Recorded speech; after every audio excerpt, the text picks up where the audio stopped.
Bino bye byafaayo ebirala ebyabeddira empeewo. Waliwo omusajja eyayitibwanga Kungo ng'ono Kijja yamugamba akulembere banne era bagenda bakuba eŋŋoma ng'egamba nti balwampiima bagenda ne Kungo. Olunaku olw'enkya lindirira ebyafaayo ebirala.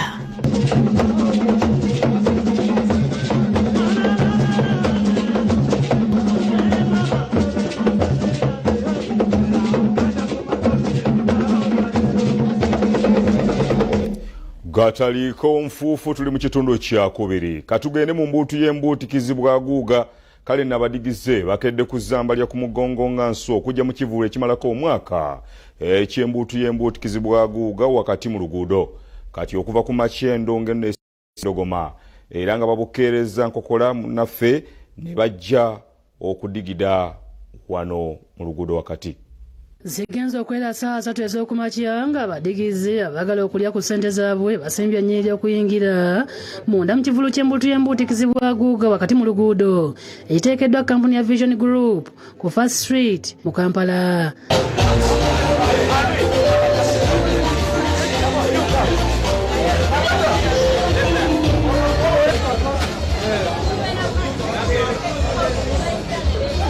Poliisi ekutte abantu babiri abadde bafera abantu era nga bano batwaliddwa ku poliisi ya Jinja Road nga kitegeerekese tebabadde batundirawo tiketi ez'ebicupuli. Buli muntu akuyingira abadde asasula omutwalo mulamba ku mulyango ng'ate atagulina mu mpeke asobola okusasula 5,000 akozesa mobile money MTN.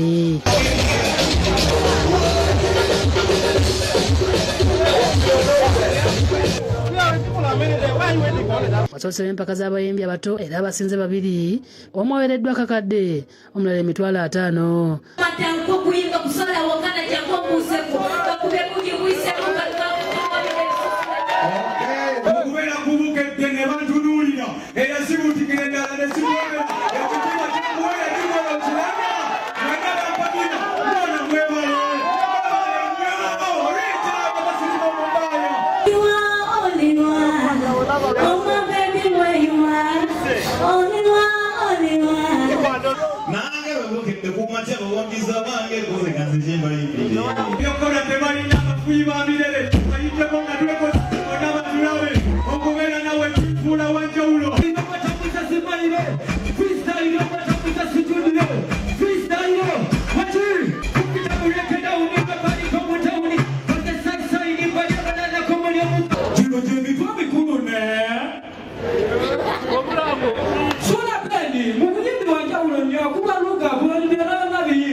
Abatuteeko ne mu studio ya Bukedde Fama okulaba embuutikizi gy'ebuukulira. Empaka zino zisaziddwa Joseph Bate owa pulogulaamu ya Kasengejja ono agoberedde emitendera omuli ennyimba ssaako n'eddoboozi. Omuyimbi nsinzira ku ddoboozi lyo liwooma, eddoboozi lyo ly'amaanyi oyatula ebigambo. By'ebyokwerinda bakira binyeezeddwa wakati mu kalippagano k'ebidduka akabadde kakwatiridde.